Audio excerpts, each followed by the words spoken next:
And guys, we had Hulk and Punisher. Hulk shows us that Bruce Banner wanted to integrate back into society. So he was a power innovator to live as a normal human and teach his classes. But when Jean Grey controlled his mind, she unleashed the wild Hulk that was sleeping inside him. When he transformed and said, "No Banner, no Jean, only Hulk," oh man, that was a super cool moment in the movie. He grows even bigger and stronger. That fight between Spider-Man and Hulk was easily the best fight in the whole movie. As for Punisher, he is adjusted for a PG-13 compared to his previous special, but he is still the same tough character who doesn't hesitate. He almost killed Jean Grey until Spider-Man, tried to protect her to save her life. I prefer and I understand that decision, when this solo character and his own environment and all that, he can, be a perfect asshole, a super violent character. But when they interact with other character, it's important that try to adjust the level of violence and try to adjust for all the others. Actually, Tom Holland said that they are gonna include the big monster, this spider monster in a dream, in the animated series monster reference. But at the end, they thought something like, okay, this movie is for kids, avoid that topic and whatever, and we don't have that thing in the movie. And it's the same with Frank Castle. It's not only, shoot flower, it's an important character. And I was thinking actually something like it's possible to see the death of Spider-Man in the MCU. It's perfectly possible. And I'm not saying right now at the Secret War because we are gonna have the Venom and the Black Suit in that movie.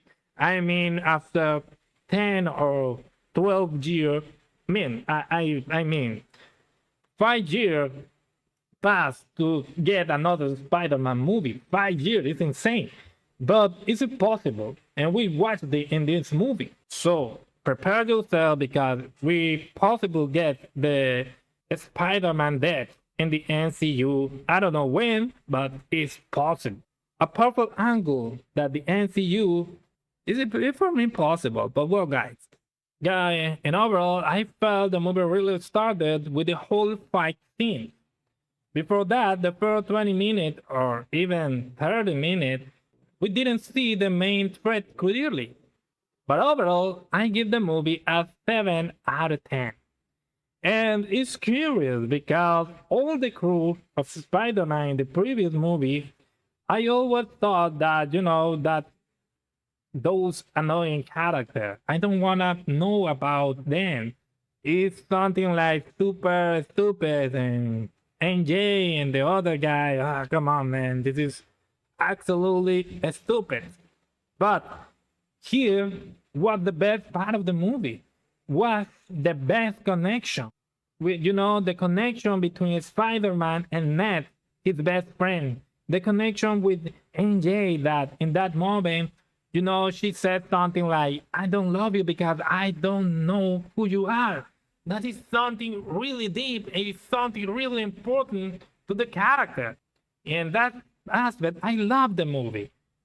And it's curious because those secondary characters for me was a waste of time. Right now, it's the best part of the movie. So, it's present one of the best versions. So, Spider-Man Brand New Day is the best version of the Spider-Man for me. A bold Hulk story and keep the MCU connects without taking the focus away from Peter Parker. And that is another point. For me, it's not a bad thing have these cameos because a lot of people is saying, I want a solo Spider-Man without any MCU character. Well, first of all, we never really gonna have that because all the right with Sony and all that, the corporate right. So they miss put some those characters to get the Spider-Man in the MCU, and at the end, don't bother me. All that character for me is more cohesive. It feels that the whole MCU is connected, and that aspect is really great. I really enjoyed the movie. I really enjoyed the cameos, and never feel that Peter Parker is not important in the story, and maybe another character overshine. Nothing at all. And that is not the case of the movie. So, guys, I'm with it. Leave me in the comments what is your opinion about this movie. Do you like it? Do you hate it? What is going on? For me, 7 out of 10.